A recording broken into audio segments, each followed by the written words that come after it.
All right, so everyone, holding by Pirke Avos, ethics of our fathers, as it's known. Again, holding by Pirke Avos, ethics of our fathers. We are in chapter 2, Mishna 15. We are in part 14. There'll probably be a part 15, part 16, part 17. Got a long way to go here. So the Mishnah says that he said three things. Rabbi Lezer said, let your fellow's honor be as dear to you as your own.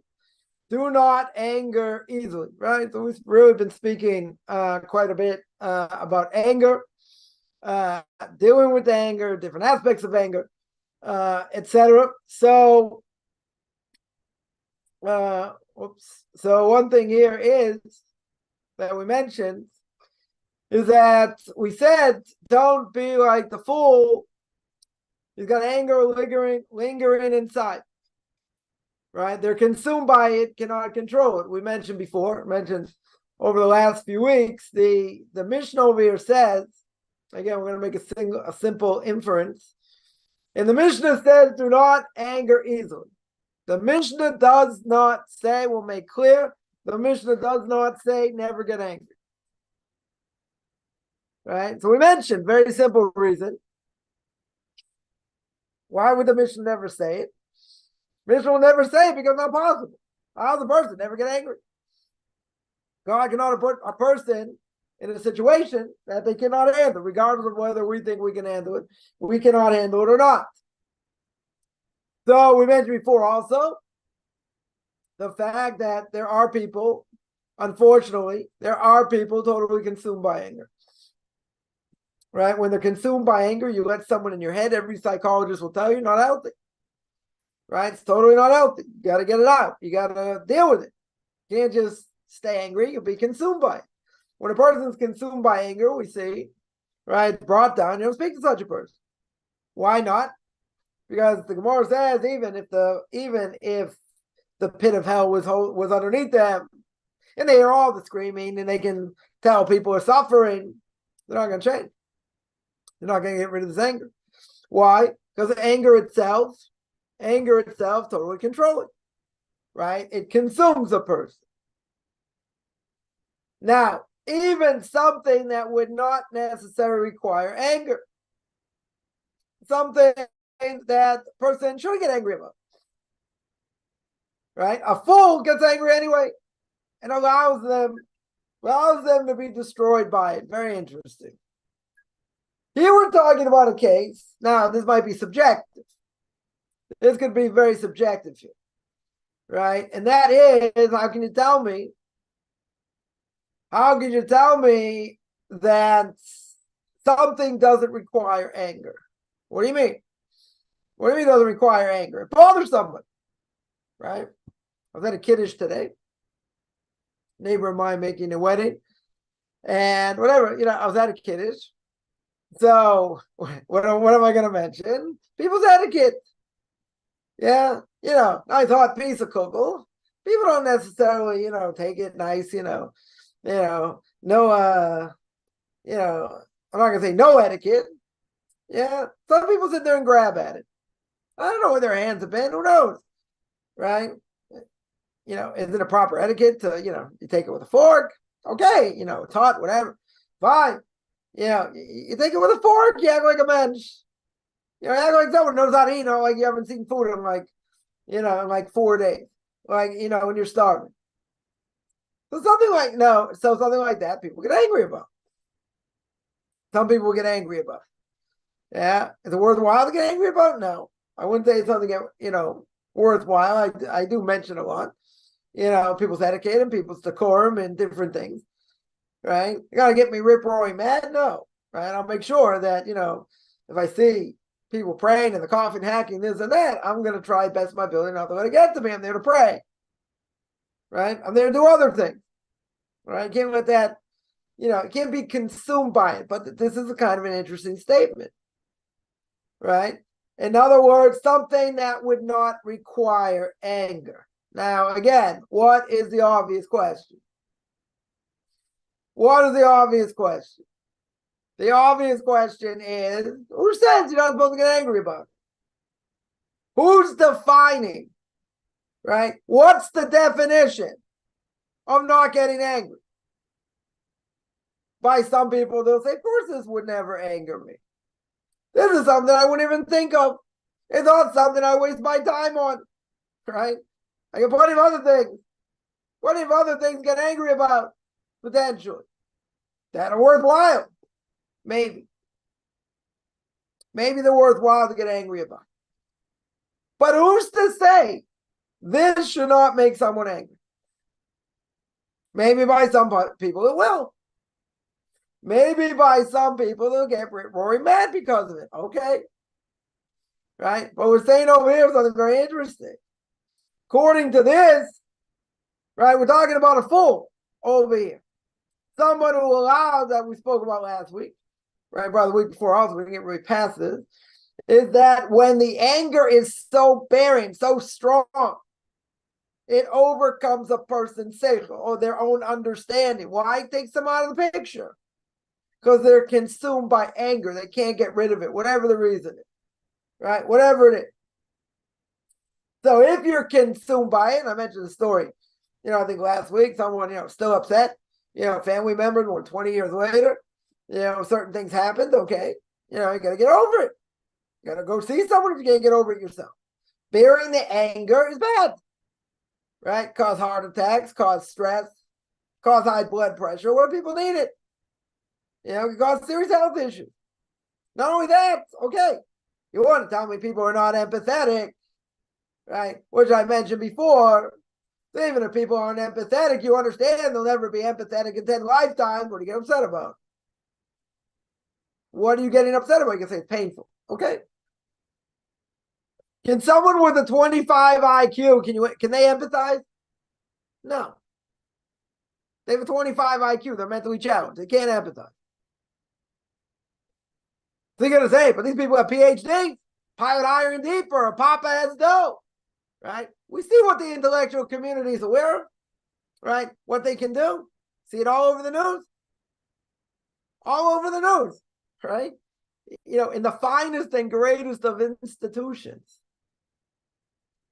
Yeah. Does that breed morality? No. Breeds a lot of hatred. A lot of these institutions are not going to get political, funded by the Arabs. A lot of money, billions of dollars. Yeah. So anger itself, a fool lets it control them. And even if even if the person's apathetic. Apathetic means they have no feelings. You smash up someone's car and they say, oh, what's the score of the game? What happened? Like, they don't ask if you're okay. Happened to someone. Happened to someone I know. Smashed the parents' car. They didn't even come out to see what happened to after the ending of a ball game. They say, yeah, I'll get to it. True story. Can't make this stuff up. True story. So where's the empathy? They asked afterwards, everything okay, this, that. What was more important? Your kid's health, status of the car, or a ball game? Right? And everyone can answer the question for themselves. But he's telling you over here that something that would not require anger. Now, this needs further clarification. Because like other things in the Torah itself, we don't get definitions. What does that mean? Right? So for some people, I'm not going to say statistics here. I don't know what the stats are. Right? But some people, if they see other people eat, it doesn't bother them. So what if they grab it with their hands? I'm not talking about chicken wings or things you can't necessarily eat with a fork. Right? They grab it food. Is that going to bother a lot of people? I don't know. I didn't take a survey. I think for most people, it's not going to stop them coming to these things. Right? Let's say buy a Kiddush. You're not going to go to Kiddush because of the way people eat. That's not why you're not going to go. You won't go for other reasons, not that reason. Most likely. Yeah. So for some people, this does not require anger. What are you getting angry about? Aren't there people out there get angry at the drop of a hat about a lot of things? Sure. Should they? No. You know what they call it? Sweat off a duck's back.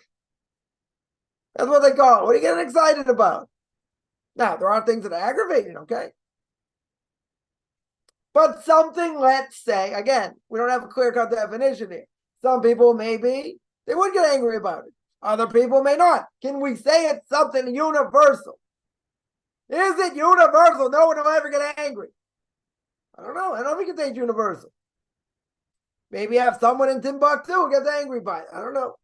If it's something people would not normally get, let's say we'll go according to the majority, most people wouldn't lose any sleep over it.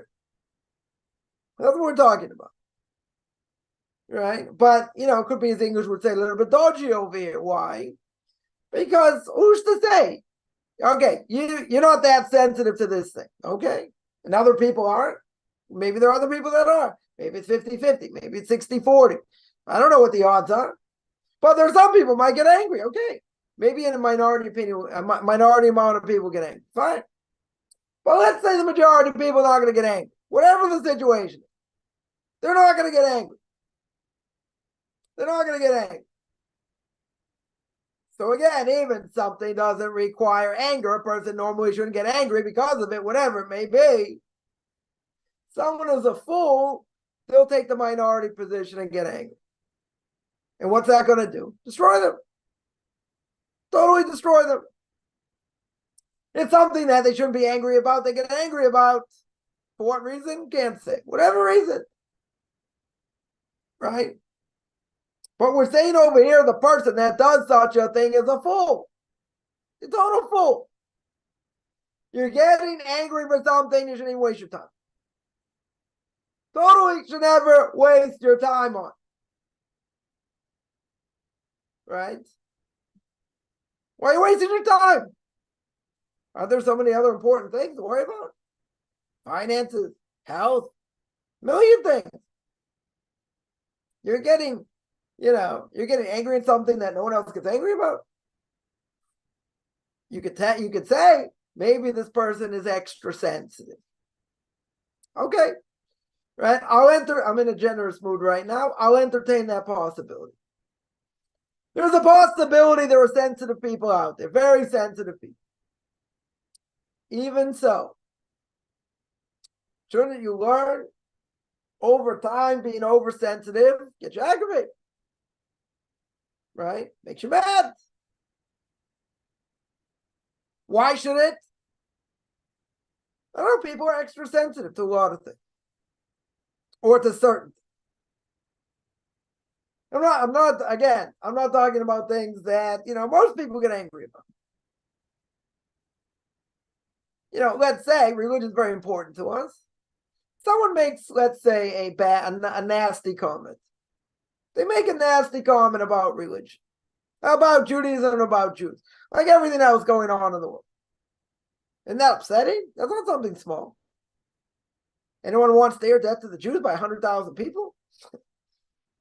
Right? You ever see these things that, free Palestine, whatever the statement is, from the land to the sea? Some people ask, where are the Jews supposed to go? Or they go back to Yemen. No Jews in Yemen. You idiot, they threw them out to try to kill them all. Yeah, where do the Jews go back? People don't care. And, you don't have to, I wouldn't say these are the brightest people ever in the world. Where do you send them? The answer is they don't care. They want them dead. They want them dead. Is that something to be concerned about? Oh yeah, that's something to be concerned about. Right? They don't care. They want you to die. They don't care how you die. They don't care how you suffer. Right? They want you to die. That's something to be concerned about. In the bigger scheme of things. Where someone, is going to grab at food, okay. Death to the Jews, I think, is much more important than that. So in the top 10, maybe that's number 25 or 200 or whatever. It's something minor. Does it bother people? Maybe it will.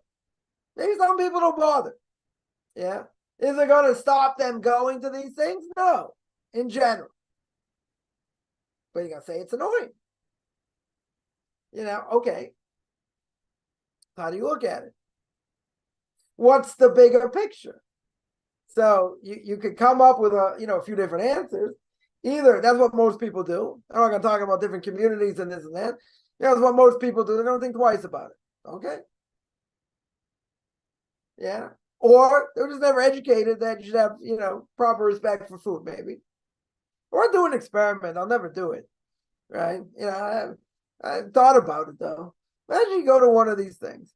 You see how people act. All of a sudden, like you just like sneeze. I mean, fake sneeze, obviously. Like you sneeze all over the food. Anyone behind you? I mean, it's kind of funny. You think about it. You sit there like cough and cough and cough over this food. See if anyone's gonna take it. There'll probably be people that wouldn't touch it now. Probably. I'm not sure other people would bother someone. Again, I haven't done it. I haven't taken the survey. So you can take that with a grain of salt. But, the point is something that you're going to get angry about that in the bigger scheme of things doesn't really matter. That's what we're talking about. What's that going to do? It's going to destroy you. Right? Totally going to destroy you.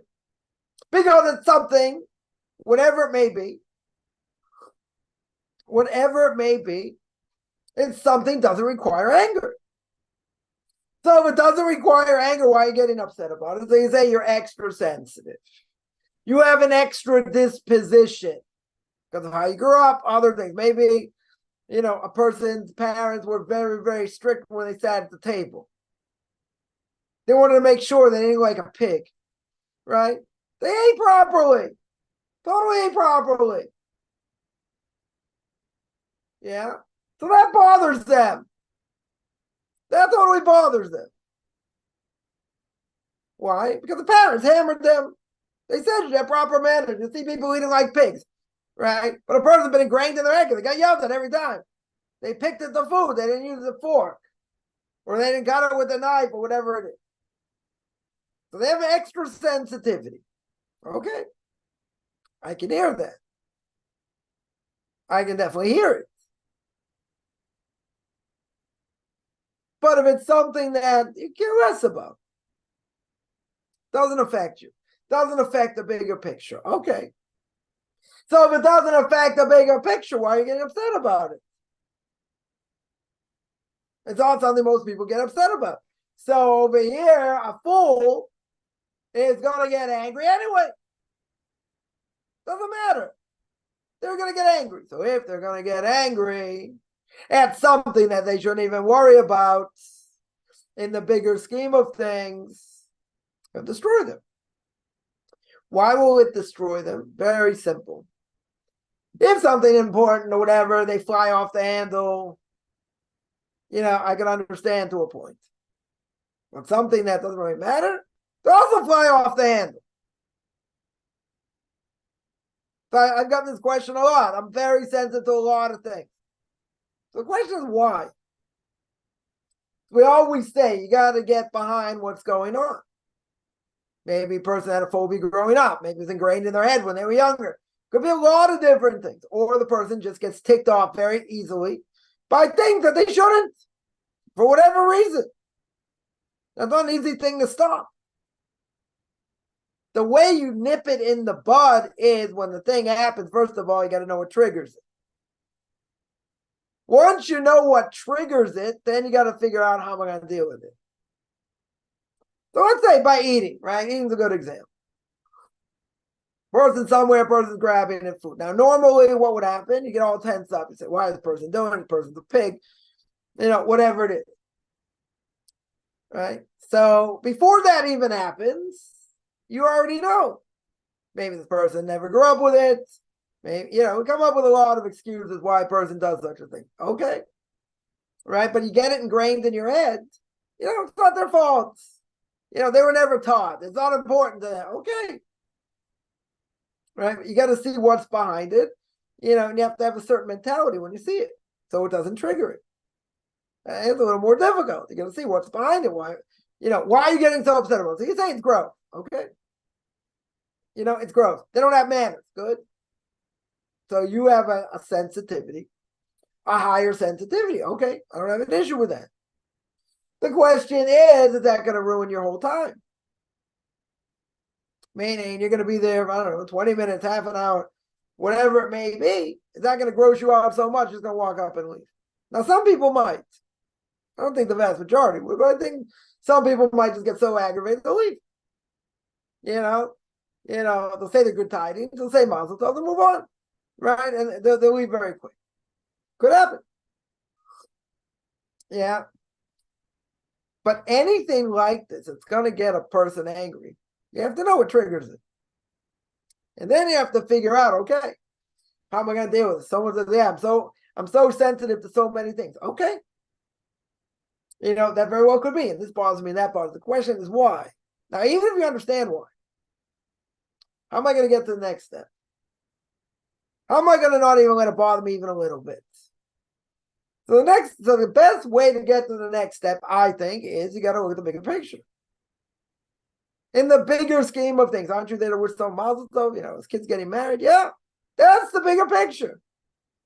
I'm going to let it ruin my time and say, oh, mazel tov, and just leave?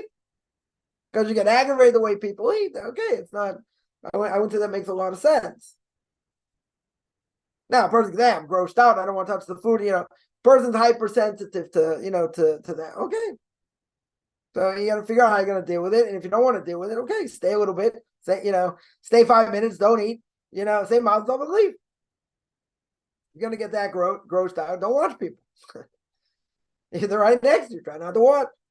There are potential ways around. The point is, right? The point over here is that why should that ruin your day? What person gonna say, I'm sleep deprived, didn't get a lot of sleep last night, so everyone will think bothers the person. Yeah, that could be worse. That can make it worse. Right? We come up with reasons why we're more sensitive now than at other times. Okay, but let's say the ideal conditions. Got enough sleep, everything's fine. Yeah, and this annoys you. This ticks you off. But it's not something that should. If it's something that should, someone here, someone here asks, but in England you got the BBC, in America you got all kinds of other news channels and this and that, right? Shows how we're so bad, right? And death to the Jews. I get it. That's pretty bad, right? I don't think anyone should listen to the BBC. A lot of TV networks and radio, I would tell people never to listen to.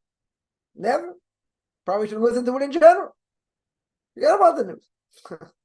Cares about the news. Like a friend of mine would say, there's a war, I'll find out about it. Okay.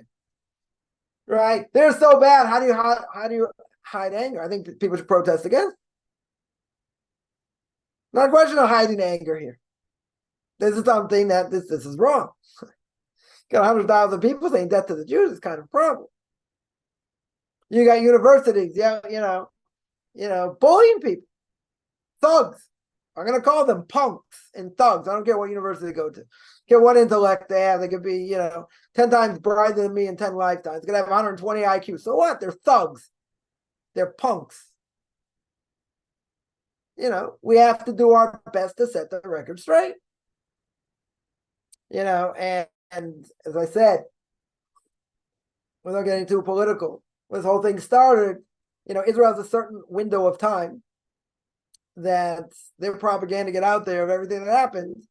It's going to get knocked down. They have a certain amount of time until civilians on the other side start to die. And then that's all going to go out the window, exactly what's happened now. People calling for ceasefires, people saying, trying to condemn Israel, the stupid UN, for them defending themselves or whatever. People forget very quickly. Exactly why they're putting up these posters of, these hostages and everything else, to keep it in the eyes in front of people. Yeah. You got to fight this. It's nauseating. And it's actually pretty scary knowing that you have hundreds of thousands or more anti-Semites out there calling for your total destruction. No different than the Nazis. No different at all. They're openly saying it. Openly. Hitler didn't finish the job. Nazi symbol. Free Palestine from the land to the sea. That means there are no Jews. That means we're all dead. Not that we should go somewhere else. They want us dead. Pretty clear. Right? Such a friendly religion, Islam. Go read their book. A lot of hatred, tremendous amount of hatred. How many times, tens of thousands of times, death to the Jews in that book. Openly. They're not hiding it. They're like, oh, it's been radicalized. They're not hiding it. It's in there. You don't have to look very hard. That means we shouldn't get angry. We should fight it. You got to fight propaganda with propaganda. You got to fight it with the truth. You got to get the truth out there. It's hard to get the truth out there, okay? Yeah, God will take care of these people also. It's a scary time. The bias is out there. The lies keep going.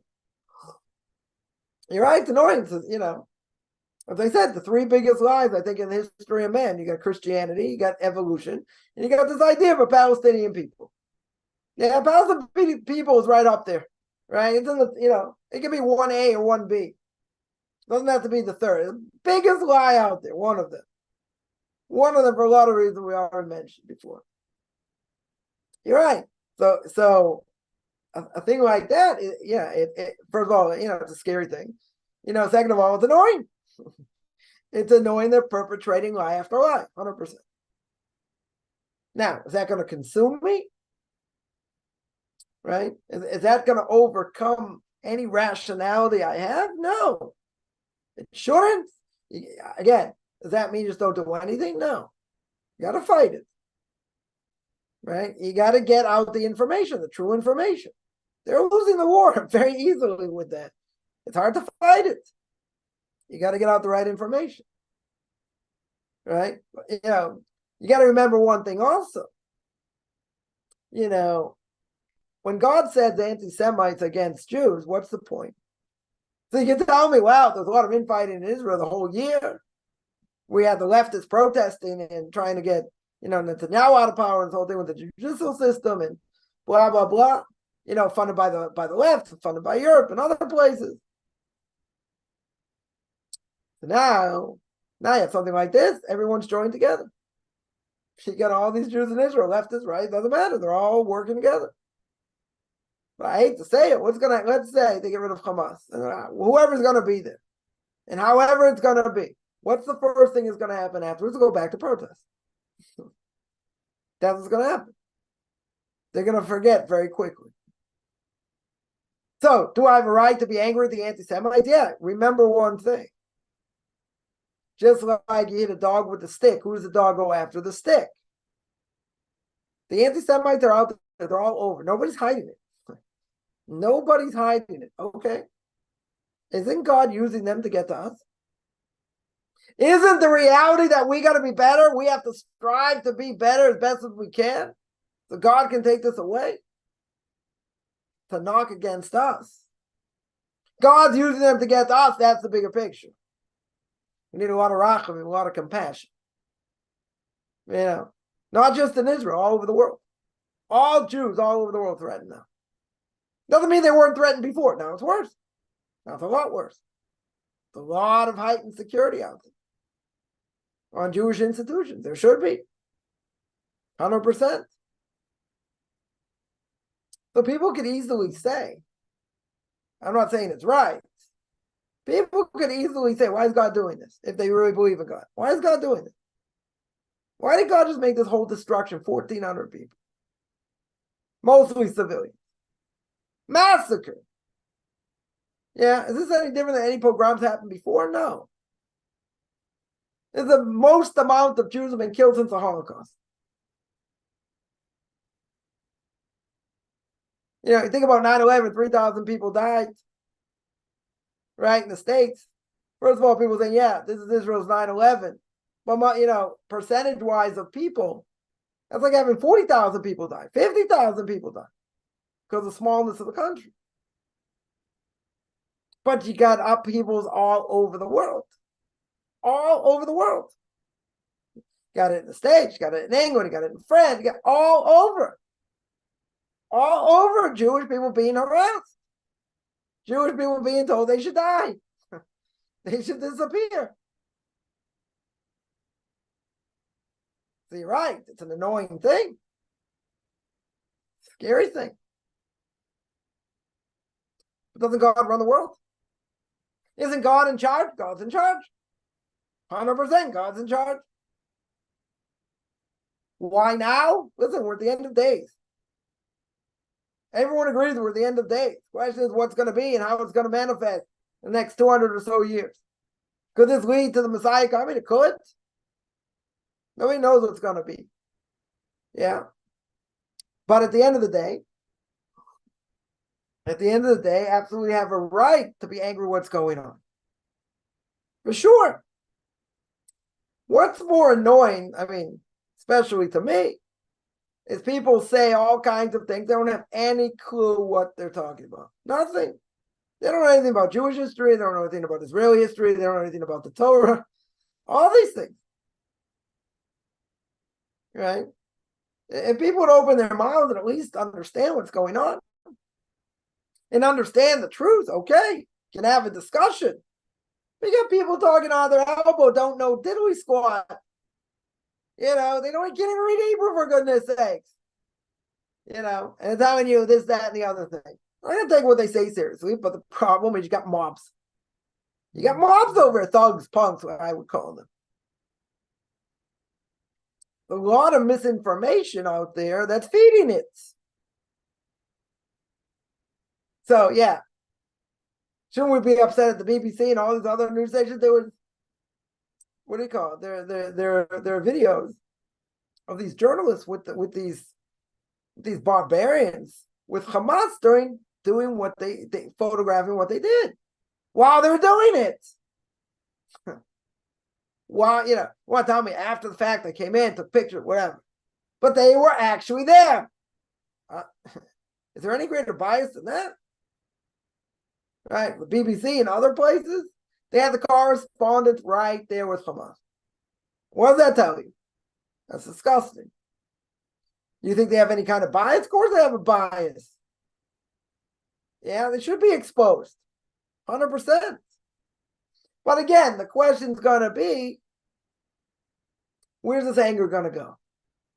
What am I going to do with it? How am I going to channel it in the right way? A person could be consumed by it. I had someone last week tell me, you know, I said, oh, you're a great university. Your great university is a hotbed for thugs. Top universities in America being funded by the Arabs. What's the person going to answer? What are they going to answer? Cop and put them in a corner. What are they going to answer? Say, that's terrible. You're going to change their lives? It's going to make them more proud to be a Jew? No. They're going to, you know, they might say, well, it's only a small minority. Well, what's going on? Tens of thousands of people. We have a right to be angry? Yeah, but what are we going to do with that anger? What are we going to do with it? You're just going to sit with it? Or you're going to be out there protesting against them. You're going to write letters against them. A lot of organizations are doing. And exposing them for what they are. That's what we can do. But remember, getting angry about it's not going to do anything. God's using them as a stick to get to us. What's the message? I think there's an obvious message. This is not prophecy. What's the obvious message? God is having all these people roused up, angry, mobs, thugs, punks, whatever you want to call them, calling out the Jewish people to die and disappear. What does that tell you? That tells you there's something wrong with us. That tells me we need a lot of compassion, heavily compassion. We need to be strong in Torah mitzvahs. We have to repent as best as we can. And what's the greatest missile against them is Torah mitzvahs. And doing acts of loving kindness, chesed. That's the biggest missile against them. But God's sending a message to us through them. So you're right. The BBC has been bad for years. New York Times has been against Israel for years. All the other left-wing groups, yeah, not surprising. Not surprising what they think and what they feel, okay? There's not anything new. This is not rocket science. Everyone knows the BBC hates Jews, and they hate Israel, right? Everyone knows New York Times, the same thing, right? How many articles did New York Times write last year against Orthodox schools? Tons. Blatant lies. Lies. A lot of organizations fighting them and op-eds and different things. Outright lies. But again, do we have a right to defend ourselves? Yes. 100%.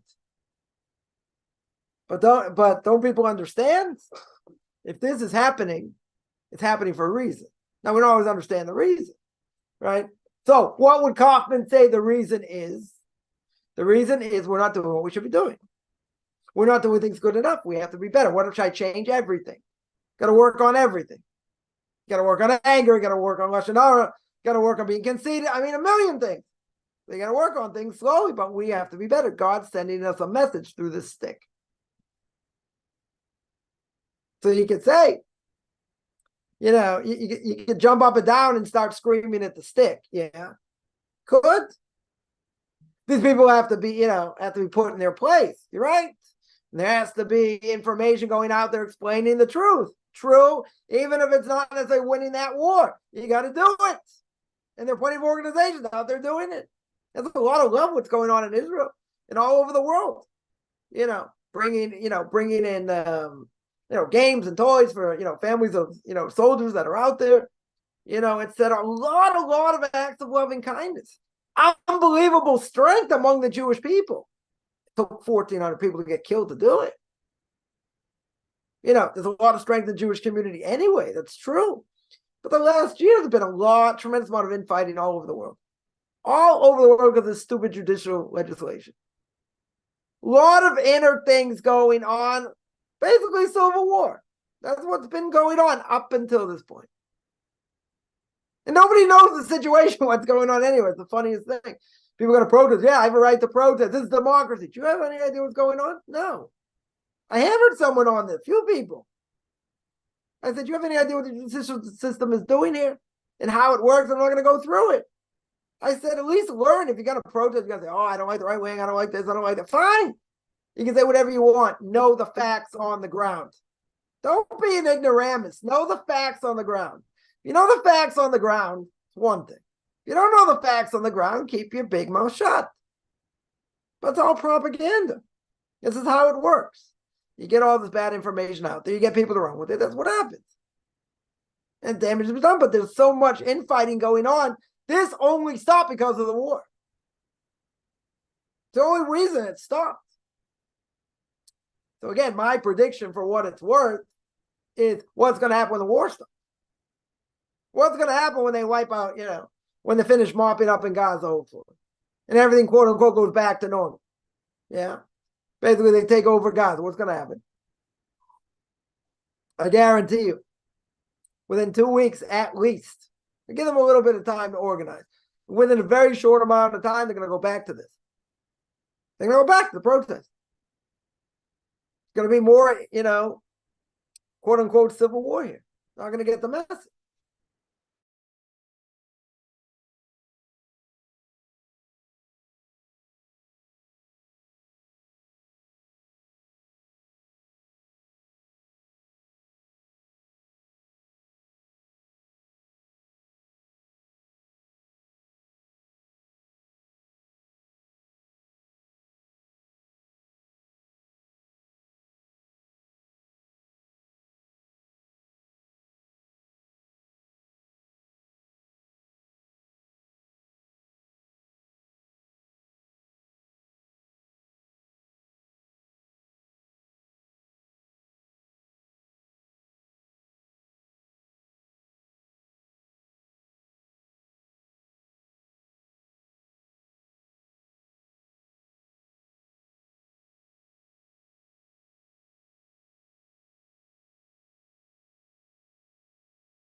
All right, sorry about that. So this whole thing, with the BBC, right, and all that is, what's the problem?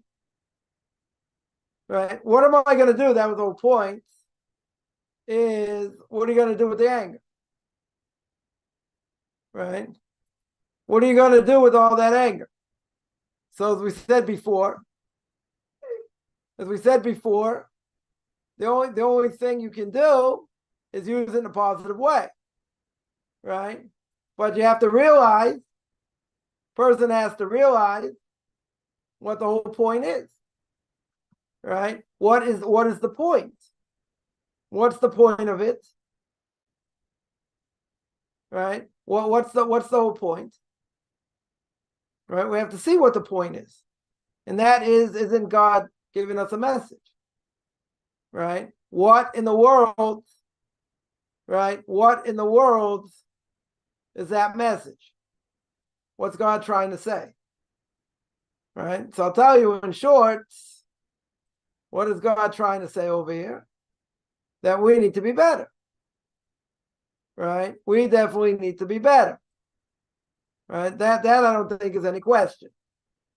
But we get all bent out of shape. Right? We get all bent out of shape. And people are going to say, I don't understand. This happened, that happened, the other thing happens. Right? And you're right. I'm not disagreeing. I definitely agree. I definitely agree that there's an issue. There's an issue. 100%. There's an issue. But that issue is with us. See, even we're getting hammered all over by everybody. So when you see these things and we get hammered, what's the point? Right? What's the point? Right? The point is God sending us a message. And the message is we're not doing good enough. When pogroms happen to the Jewish people, what's the purpose? Sin. Nobody wants to hear it. Very unpopular to say. But the bottom line is we do things wrong. When a Jew does things wrong, there's payback. And you see all over the world. Right? All over the world. People are protesting that the Jews should die. That is uncanny. It's not 1939. So everyone's getting upset to say the BBC and these people and that, and you talk about universities and billions of dollars coming from Qatar and other places, that the Arabs are supporting all these leftist institutions and blah, blah, blah. They get their agenda taken care of. It's all true. No one's denying that. But when these punks and thugs are going after Jews and what they stand for, and the fact that they should be eradicated, that we shouldn't be here. Yeah. That means we're not doing what we're supposed to be doing. We're not okay. No, forget secular Jews and their Buddhists and this and that. Everyone agrees. What happened to that festival on that day was not good. Everybody agreed. And they had a Buddha there, and they weren't dressed properly, and it was Shabbos, and it was a festival. Total desecration. Is that the reason it happened? Nobody's saying that's the reason. There was already a decree made on Rosh Hashanah. That wasn't going to stop. So that decree is already made. We mentioned many times, that decree is already made. This didn't help. 100% this didn't help. But the onus is really on us. Not for these people who don't know anything about Judaism. God will take care of them. He'll take care of them. But at the end of the day, the onus is on us. We have to be better. 100% we have to be better. Right? I don't think there's any question. But we're looking at the stick. That's the problem. No, I shouldn't say everybody. A lot of people are looking at the stick. And the stick is the New York Times. And the stick is the BBC. And the stick is all these thugs on college campuses. They're the stick to get to us. So what are we going to say? So what are we going to say about it? What in the world are we getting upset? I understand it's bad. Right? We understand it's not good. But we're running around after the stick. That's what we're doing. Again, does that mean we don't have to, we don't have to try and protect ourselves, get the right information out? No, we should get the right information out. I don't think there's any question. But when you see all this around you, you got to ask the question. Like someone there says a lot of evil. You're right. I'm not denying there's not a lot of evil. Well, think about it. Why is this all coming out now? Why specifically now? Right? So now, doesn't everyone agree? I mean, some people, I'm not going to say everybody, right? Some people are going to agree 100% Israel's the right to defend themselves, especially after what happened. No question. Right? That's why these graphic images will still be there, should be in people's faces, to understand why they're doing what they're doing.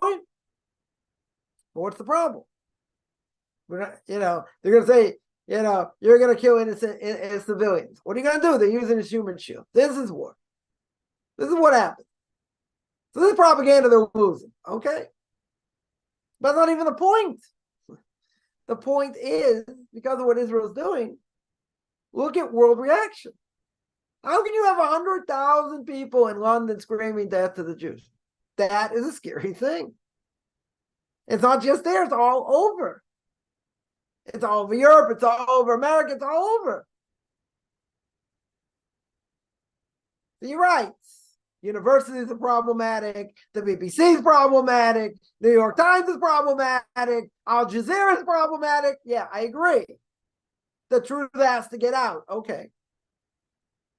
But don't forget, God's using them as a stick to get to us. So therefore, if God's using them as a stick to get to us, we're not okay. What we're doing is not okay. We have to be better at many levels. That's the message. God just had to make a major wake-up call for us to wake up. Again, do we understand God's ways? No. No. But when there's severe punishment like something like this, they're still sending, rockets and and all that. So yeah, it's a huge wake-up call. God doesn't want to have to do that. He may have to wake people up. So again, I'm not saying it's not annoying. I'm not saying what the BBC and everyone else is doing is not annoying, and that we have an obligation to try and fight that to the best of our ability. Yeah, we do have an obligation to put our best foot forward, but we have to get the right message. And what's the right message? What is the right message? Orthodox Jews got to be better. Got to be better in observance of Shabbos. Got to be better, not speaking Lashon Hara. Got to be better in modesty. Got a million things we need to be better in. Because otherwise we're in trouble. We don't have divine protection. You see what happens when God doesn't allow to have divine protection in Israel. This is what happens. It's not about the armies. One of the things my Rebbe said. This whole thing happened. One of the reasons is to break the conceitedness of the army. Great Israeli army got caught sleeping. They got caught sleeping here. And the repercussions catastrophic. Catastrophic. But the question is, we need to get the message. And the message is we need to change. And we need to be better at different, at very high levels. This shouldn't happen. But there's a cycle. Look throughout Jewish history. Look in the prophets. Look in judges. Look at kings. Jewish people do the right thing. It's like a sine curve. Jewish people do the right thing. We're on the top. Jewish people do the wrong thing. Again, peaks and valleys. We go up, we go down. We go up, we go down. What's it dependent on? It's only dependent on one thing. It's only dependent on what we ourselves do. Not dependent on anything else. Can't pass the buck over here. We gotta man up, and we gotta take responsibility. We have to take responsibility. Yeah, again, someone's gonna tell me these people don't know anything, and look what they did, and what look what they cost. It's not just what they cost. Nobody can say for sure, and anyone who does is wrong. No one can say for sure that's the reason. Nobody knows. Nobody knows. Did it help? No. Definitely didn't help. But you had a year of civil war, and Lashon Hara and Sinas Chinam and unlawful hatred and all that. Couldn't that brought about God's ire in the Holy Land? Sure. I'm not saying that's the reason either. Could have been 100 reasons. Right? Could have been 100 reasons. Right? So someone here points out, you're right. Civilians are going to get killed either way. True. This is war. Aren't there a lot of people up, there are a lot of people down south, some of my own community, in other places, they left the south because they're getting shelled like no tomorrow. And up north also get this point. Nobody cares about that. No offense. Nobody out there cares. They don't care. We've been displaced. They care about what these Palestinians, quote unquote, what these Gazans been, what's going on there. Some people have the audacity, like the UN, to say we caused it. Yeah, you go through Israeli history. I'm not going through it, but you go through Israeli history. It makes no sense. No sense. At all. But nobody cares. Nobody cares. The fact that so many people were displaced, and they'll say it's your own fault. And what about people being taken captive? I think it's God's irony that helped these guys, gave them medical aid, food, other things, and where are they now? They're in captivity. Some of these leftists in captivity. You know what happens if they come out alive? And hopefully everyone should come out alive. You know what's going to happen? They're going to say we didn't do enough for them. They're not going to get the message. These idiots. They're going to say we didn't do enough. We should have been doing this. We should have been doing that. Bend it over backwards. Look at what these people became. They became that because of how they're being taught and what their Quran says. That's who they are. I mean, I go back, to Ishmael and what he represents and what the Torah says. Okay, they're being indoctrinated also, but it's what their books say. Their books are pretty clear. Their books are pretty clear.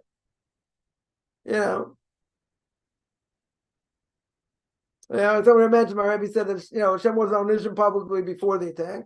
Now they pass something for gays, it just seems like they just don't get it. You're right. They don't see a connection. People don't see a connection. 100%. You mess up, you do things wrong outside of Israel is bad. You do things wrong inside of Israel is 10 times worse. 10 times worse. He always says, my Rebbe always says that he's not worried about Hamas, he's not worried about Hezbollah. God will take care of them, he's not worried.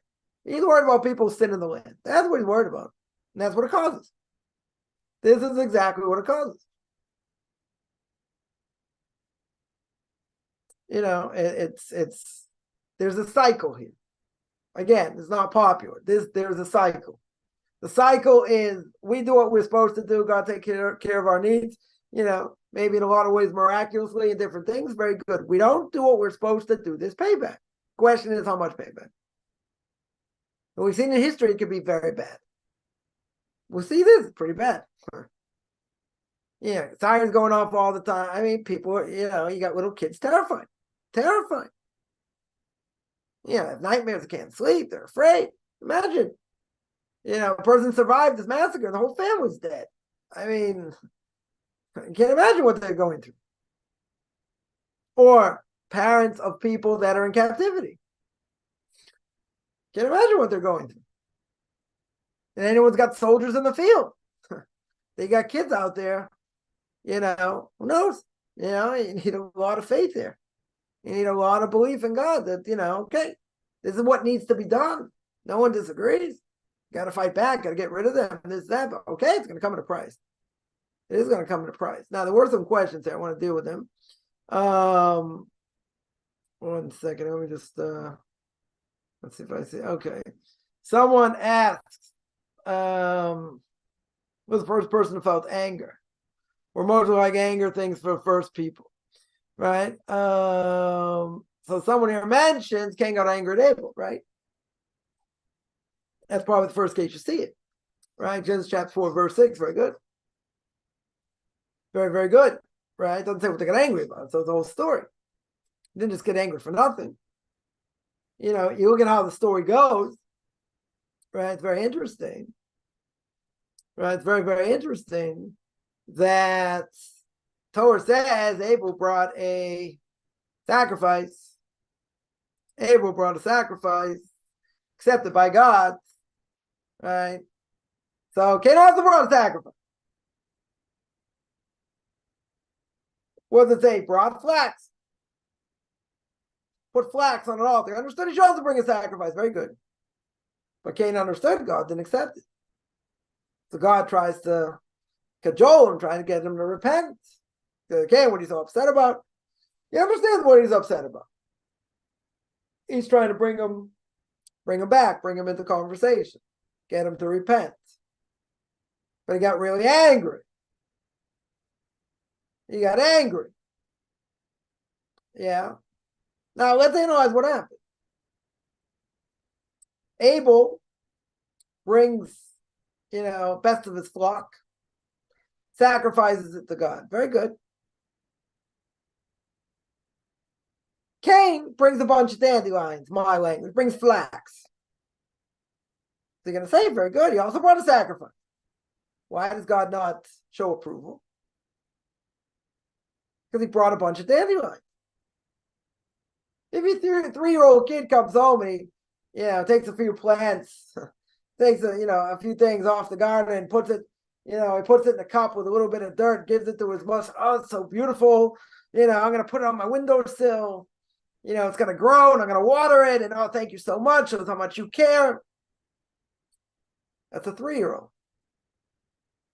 If a husband would bring that back to his wife and say, yeah, I wanted to bring you these, beautiful flowers, she's going to take it and throw it in his face, which he would deserve because he's giving her nothing. He's like, took a bunch of dandelions in here. I want to show my appreciation. She goes, bring me roses. Bring me violets. Bring me tulips. You're bringing me a bunch of dandelions. You're good for nothing. Throw it at him. That's what you're going to do. And he would deserve it. I don't think there's any question. Yeah. So how did Cain not get that message? Good question. Very good question. Then he has this discussion with Abel. Right? They have a whole discussion. And he got angry. They were fighting and killed him. Now that anger overcame him. It's a heated discussion. Okay. He let the anger get to the best of him. But I agree. That's the first time. That's definitely at least the first time Torah says. Right? Torah makes clear. Right? He got angry. And then he says that, the sin is too big it's too strong for me to bear. God tells him to wander. He's got a mark on his forehead so no animals will kill him. Right? And, it's going to take 7 generations. Eventually he's going to be killed, whatever. But he says the pain is, he understood what he did was wrong. Right? It's part of the no-hide law. You're not allowed to kill. Right? That's murder. Murder is forbidden. That's something that's universal. He understood that. Why, So God tells he doesn't admit what he did. And God says, I hear Abel's descendants, they're all crying out to me. Because they're not going to be born now. Because you killed him. Yeah, so he understood he did something wrong. He totally understood. It's part of the no-hide law. It's universal. Non-Jew's never going to punish for something he would never understand. It's obvious. Yeah, I'll take someone's life. Right? Premeditated.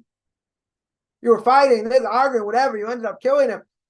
Okay, you had no choice. Let's say you had no choice. You had no choice. But if you had a choice, that's murder. Could have taken him out in different ways. That's the whole, that's the whole thing. Let's say you're afraid he's coming at you, you kill him. Right? There's a story with the soldier here many years ago. They neutralized someone.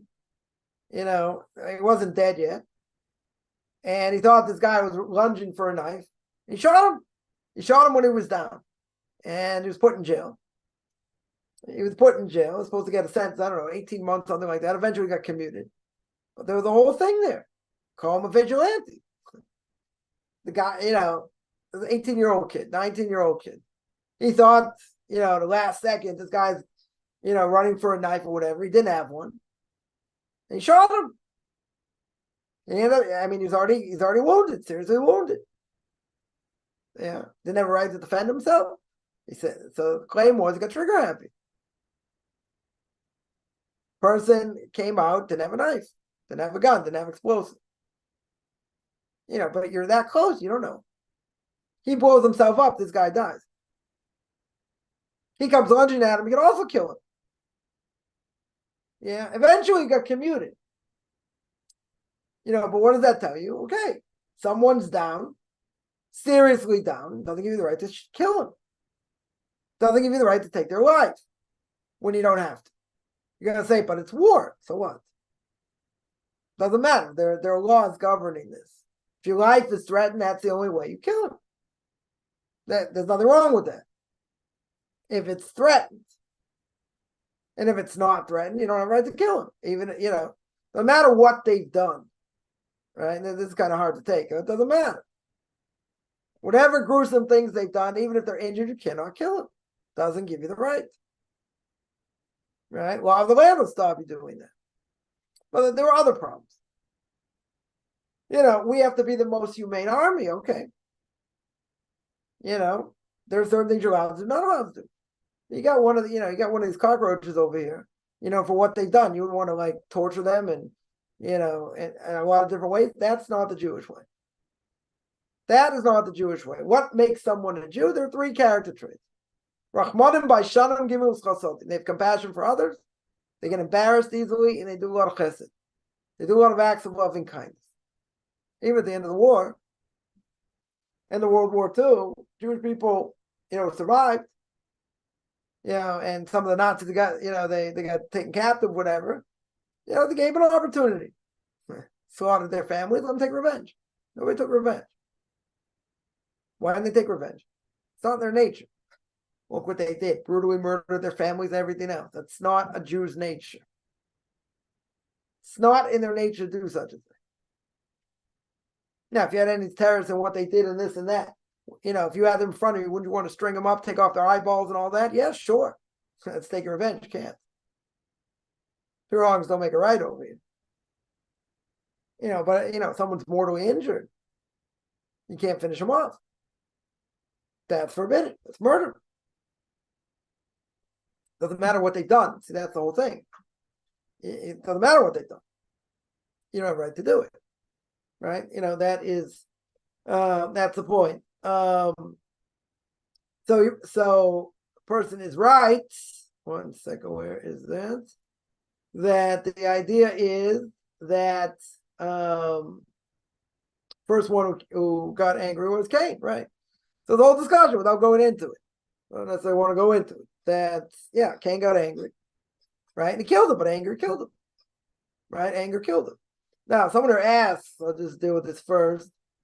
This is easier. What happened in Harno? Right? I already mentioned this, the 25th of Cheshvan, right? Was the last week. So 10 years ago,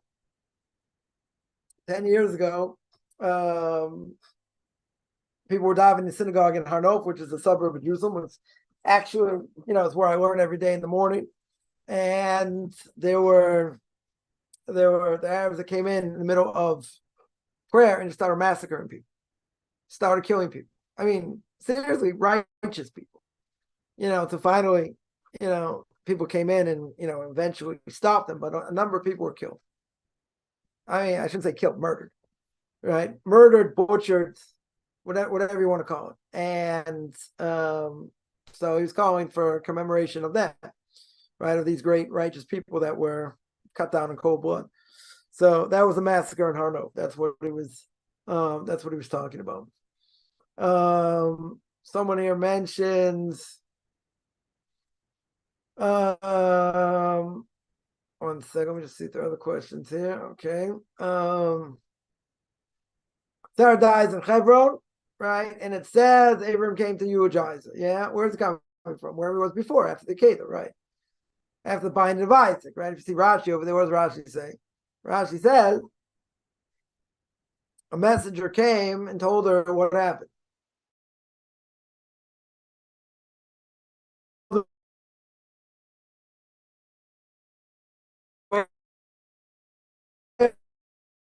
know,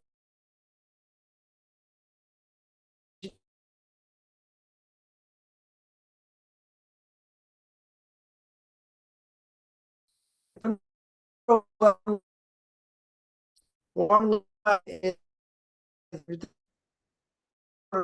story.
Yeah, in any case, whoops.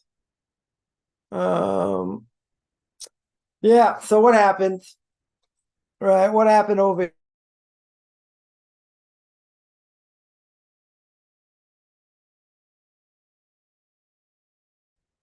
Essentially, Sarah herself didn't hear the whole story, right? Totally did not hear the whole story. In other words, Sarah's being told what happened. Sarah's being told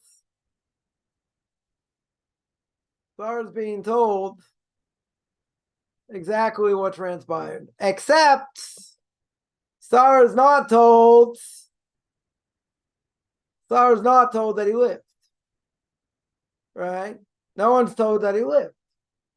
So what happened? She died. Now, the obvious thing is, if you're telling the story, that's where sort of got cut off here. But if you're telling the story to someone, you want to make sure beyond the shadow of a doubt, when you're telling this story, the whole point is to tell that the person is alive. You don't want to leave it in doubt. You don't want to leave the person thinking, oh, maybe the person died. Right? So the question is, okay, she heard the story. The commentaries say that she heard what happened with the binding of Isaac and she died. But what really transpired?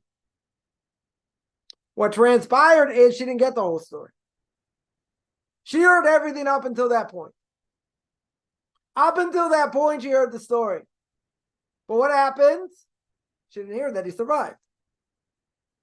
So one thing is you tell a story like that. Before you scare the wits out of everyone, you tell them that the person ended up okay. Because you don't want to scare them. So she sort of got spooked. That's what it sounds like. She heard this whole story. She couldn't take it and she died. Her soul went up. So one question is, where's her emunah? Where's her emunah over here?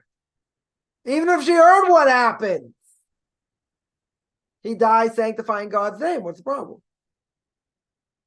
I mean, it goes against everything she thinks. She has this child after she shouldn't be able to have children. 100%. God tells Yitzchak, your progeny going to go through Isaac, not through Yishmael. Listen to Sarah, everything's going to be good. She's going to have this child. Then all of a sudden, he's going to kill her. Right? You're right. It's a whole test. It was a whole test. Very good. Even if it was a whole test, It goes against everything she knows.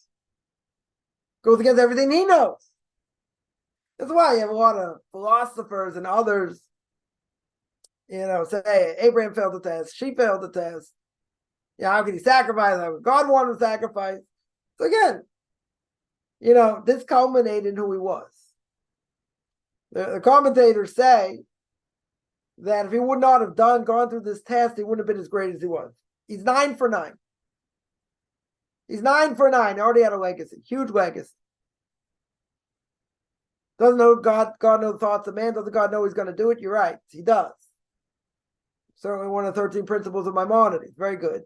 Problem is, even though God knows the thoughts of man, God understands that if you don't do something, you didn't do it. You didn't reach that potential.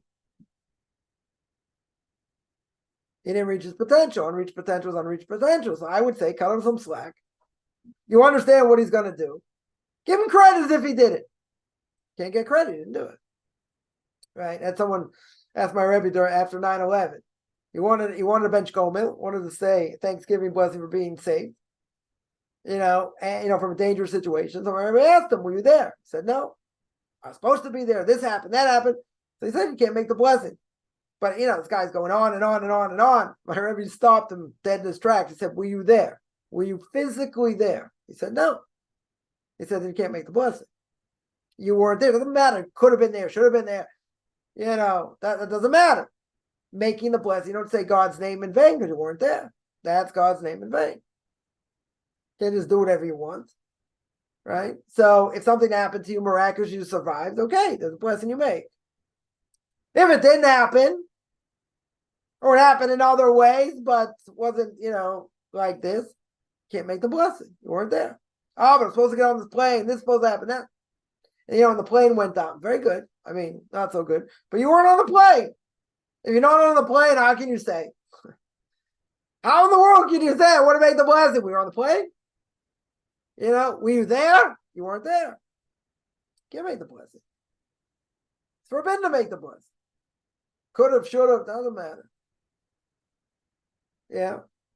So at the end of the day, unreached potential is unreached potential. That means if you didn't do something, you don't get credit. The only difference is, there's one important difference. One important difference is, let's say a person had intention to do a mitzvah. They had every intention to do the mitzvah. What happened? They didn't do it. They get credit as if they did it. On the other end, I'll explain that in a second. On the other end, if you were doing a mitzvah, you didn't finish it. So it's brought down that you lose, that you bury your wife and your kids in your lifetime. So why so severe? You started the mitzvah. Okay. But the fact that you started the mitzvah wasn't important enough for you to finish it. If you're under onus, different things, one thing. Let's say, I don't know, you get sidetracked. Don't we get sidetracked in life? We get sidetracked. You started something, you didn't finish it. So God says, oh, you're doing this mitzvah. You're doing this to please me, to do what I told you to do. Very good. But you do it half-baked. You got delayed. I don't care why you got delayed. Let's say, for argument's sake, it's not onus. You got delayed. You get sidetracked. Very good. You get sidetracked. What does God say? God says, what? My mitzvahs don't mean anything. My mitzvahs are irrelevant. It doesn't matter what I do. Right? I commanded you to do it. You did it half-baked. You didn't finish. What does that show? It shows I'm not that important to you. That's what it shows. Now, let's look at the first part. First part says, you have intention to do the mitzvah. You didn't do it. You didn't start it. Why do you get credit if you did it? Why do you get credit? Because you had the intention to do it. Intention is everything. Even though we normally say, words in my heart don't mean anything.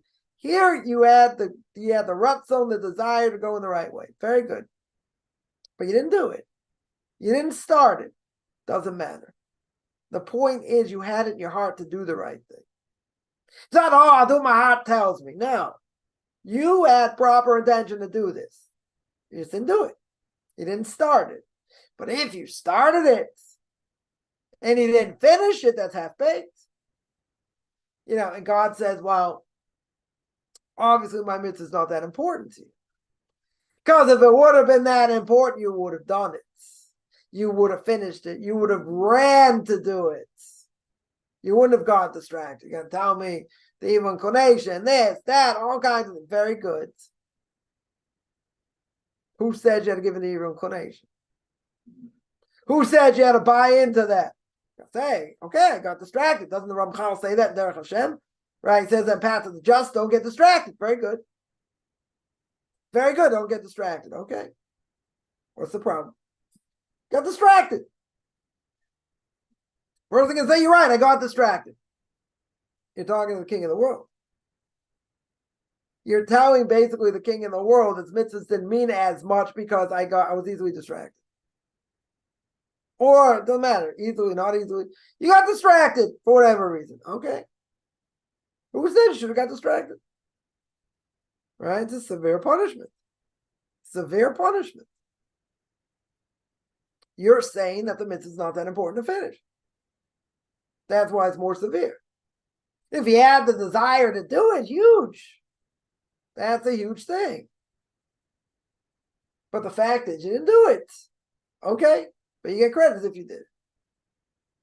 But to show God you don't care, to finish it, you care why you got distracted. Unless you were totally under onus. You had no control. If you had no control, very good. If you had control and you just got sidetracked and you got lazy and you forgot about it, it can happen. Literally, it can happen. You forget. Okay. So what happened? Essentially, you're saying it's not that important. That's why the punishment's more severe. Somebody asks, let's see if I find it here.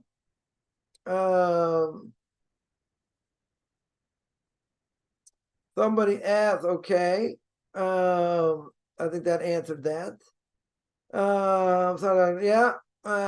Where is it coming from? Right, it's coming from right, it's coming from Beersheba. Right, he was coming from Beersheba. That's what he was. He ended up going back to Beersheba from the Akedah, right? From the binding of Isaac. That's where he was. Where is that? What's chapter and verse? I mean, it's the very beginning. Let me see if I have it here. Where is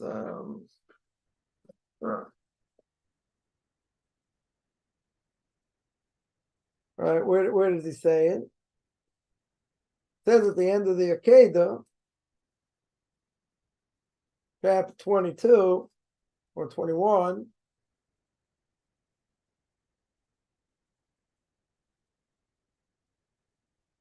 So chapter 22, it says right at the end. Chapter 22, verse 19, Abraham returned to his young men. They stood up and went together to Beersheba. He went to Beersheba. That's where he was. And he stayed there. Right? And he stayed there. So that's where it's coming from. Chapter 22, verse 19. Right? That's where it says it. All right, next question.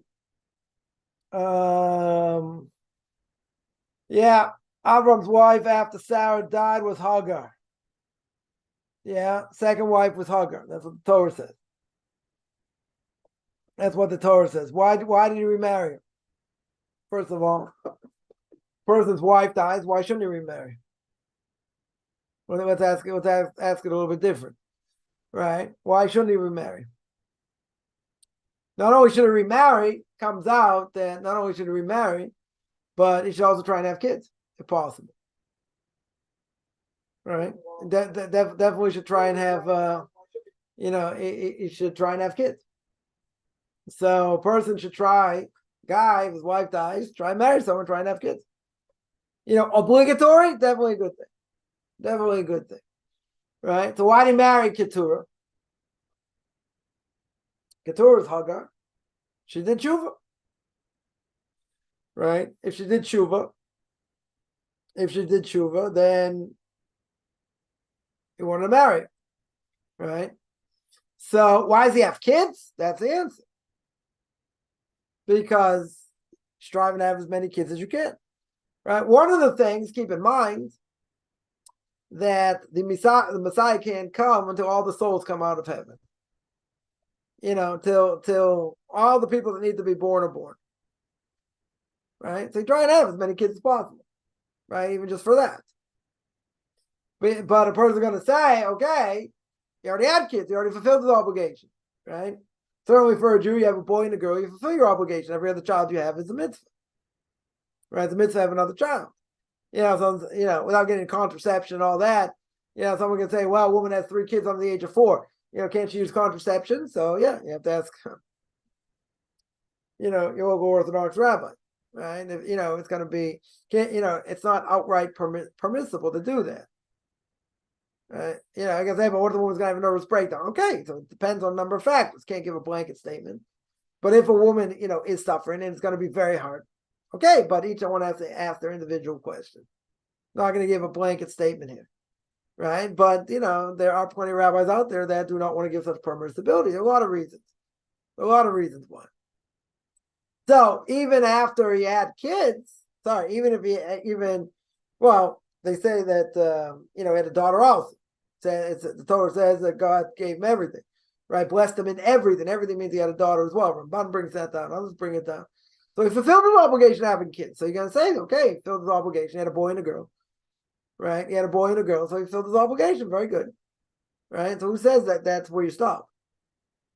Right? Someone once told me, said, yeah, the fine print of the kesuba, of a Jewish marriage contract, so to speak, it says you can only have 3 kids. I was like, yeah, where did it say that? Show me the fine print. I never saw the fine print. If someone says, like, don't have too many kids, I'm like, okay, like, which one should I give back? Like, no, that's not what I meant. Like, yeah, I know what they meant. Big burden on my wife, but she's not raising the kids by herself. And I had no help, by the way. I had no aunts, relatives, this, that, take care of my kids, or I wanted to go out somewhere, I get babysitters. Yeah, I'd have it easy. I had 6 kids under the age of 4. 4 kids under the age of 6. I didn't have help. My kids are spoiled. I said, that, you get married, you have kids, you have other siblings to help you. My daughter's staying by me right now, husband's down there in Gaza fighting. So she's staying by us, but she's getting a lot of help from our family, from our in-laws. They're helping. That's what it's all about. I never had that. I told my kids that. I said, you're so lucky you have it. Everyone was close by. It's not something you take for granted. My kids are like, how'd you raise 7 kids by yourself? One of my kids says, I go shopping, for food. How'd you do this by yourself? And I said, what do you mean? What do you think? Nothing ever got done? I mean, eventually I did have help in my house, in different ways. But, at the end of the day, we did things ourselves. We didn't have any help. It's not like I had my parents and my in-laws came to, help us out in this and that. They came here and there. My in-laws came more, but, I didn't have that. I didn't have any help. It was hard. No, I'm not going to say no. I said kids are spoiled today. They got siblings, they got cousins, this, that. People can help out if, things are hard. It's a huge thing. I think, kids are very spoiled today. I'm not saying they shouldn't. You're dealing with little kids. It's hard. Like, my daughter's got a 2.5-year-old and a 6-month-old. It's, trying to do it on your own is hard. Sure. No question, especially under circumstances. So that can't be taken for granted. I never had that. I'm not complaining. I'm just saying, that's the reality. So my kids are like, so how'd you do everything? I mean, what are you talking about? Made pass over myself, did other things, that was it. You dealt with the hand you deal with. That's it. It didn't work out the way I wanted to, so what? Doesn't matter. Right? Totally, totally irrelevant, but that's what it is. That's totally what it is.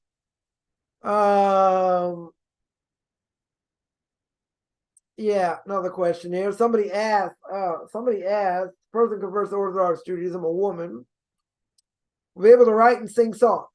She could, right? But if you're giving concerts, should be in front of men. right? You want to, there are women that do that. That give, give concerts, performance in front of women. Can't be in front of men. Forbidden to be in front of men. So since it's forbidden to be in front of men, that's going to be a problem. You'll be limited. Okay, can you write songs and sing them? Yeah, that's not a problem. I think everyone who's got a hobby or something they're good at, they should utilize their talent. You shouldn't suppress it, but you have to use it in the right way. There's a story of somebody that wanted to convert a former rapper and, end up converting somewhere, I think. But they wanted to do what they wanted to do. They want to do things their own way. That's not the way it works. A person wants to convert, they want to do it the right way, you do it the right way. There's nothing in between. You're not going to go in front of, in stadiums and start this. It's the non-Jewish way. Totally the non-Jewish way. So you're going to do it the right way. Want to make it in front of some people? Okay, so you change the music like Neeson Black did. Change the music for proper music, not garbage. Like most of these rappers, garbage. Total garbage. If you like rap, so forget what I said, but I think it's garbage. Right? So, at the end of the day, a person has to realize you're going to do what the Torah says in the right way. You have certain talent, okay, sometimes it can't be used in the way you want to. So in this case, person says, I want to use it in the right way. I want to write songs and sing songs, fine. Do it in the right way. You want to perform, do it in front of women, not in front of men. There are people out there who do that. They write songs, they sing songs. They make performances for women, not for men. That's forbidden. So if you're going to do it, you do it the right way. Yeah. Let me see other questions here. 1 second here. Right, why'd you get married and have children? Answer that. They become idol worshippers. No, what happened to her children? Very interesting. This is something we're not going to say I have such clarity on today, but we'll mention it anyway. It says that Yitzchak gave everything to Isaac, spiritual term. Right? He gave everything he learned about God and Torah, he gave him to Isaac. Isaac passed it down to Jacob. Very good. What did he give to the children of Hagar? Very, very interesting. What did he give her? Sorry, what did he give them? It says he gave them gifts. What gifts did he give these children? He had a whole bunch of kids, right? What did he give them? So Rashi says he gave them Shemus Atuma. He gave them names from the dark side, right? Anyone to tap into angels and whatever, which is forbidden, sorcery. He gave them that and sent them to the east. Now, what does that mean to send them to the east? It means the Far East. So the reason there's a lot of sorcery and all that going on there, because that's what Abraham gave to his kids. These kids of Hagar. He gave them these gifts. Question is why? In other words, we're not supposed to tap into sorcery. We're not, it's very easy to. You don't need to be on a very high spiritual level, right? It's very easy to tap in. Okay. Does God want you to do it? No. Why? So why did he put it out there? They put it out there so people have free choice. People have free will.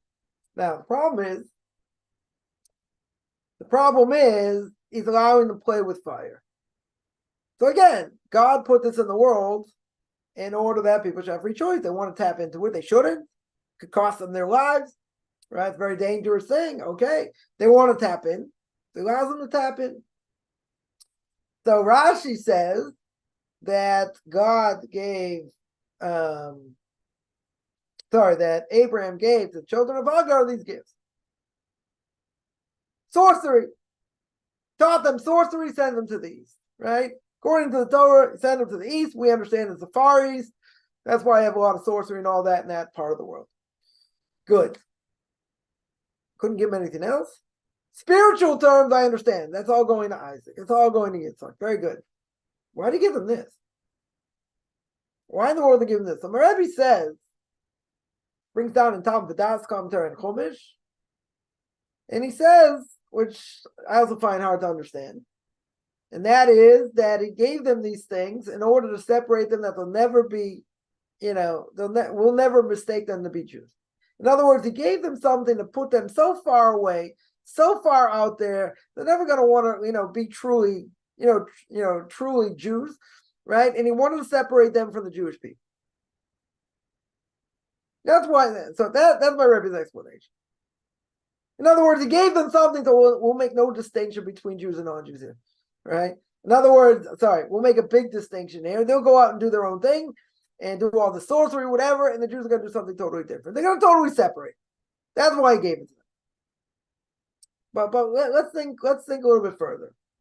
Let's think a little bit different here. That may be true, right? That could be true, totally separate them. But why that? Why specifically that? You're putting something in the world. People can say, "Oh, Ouija boards, this and that. This stuff is real." I spoke about a number of times controversial issues. Look on my playlist at Beyond Orthodox Conversion Judaism on YouTube. Right? Ouija boards are real. Bringing up souls is real. You don't have to be in a high spiritual level to do it. Could cost you your life. 100%. You're playing with fire. You're 100% playing with fire. It's forbidden for non-Jews also. Playing with these things. So I would still say Tzarech needs further clarification that, yeah, I get it. It's going to separate Jews from non-Jews totally and make it very clear. Okay. But it's going to cause havoc in the world. People could tap into this thing and do all kinds of things that God doesn't want. So you're going to ask me the $1 million question, so why would he do it? What would be the purpose of bringing that into the world? And what's the answer? It does, people. But it's going to cause havoc. People could abuse it. People could do all kinds of things. You don't have to be on a high spiritual level. It's a totally different thing. Okay. Very good. So I would still say it needs further clarification. The one time he gave money, he gave other things, okay. You want to give him sorcery? Sorcery, Torah says forbidden. Not only says it's forbidden, but it's forbidden for non-Jews also. They don't know how to play with this stuff. Stuff is very dangerous. Extremely dangerous. So, did they become idol worshippers? They did their own thing in the Far East. There's a lot of idolatry there also. She was not idolatrous at this point. That's why I married her. She did tshuva. So therefore, he did the best to educate them, whatever.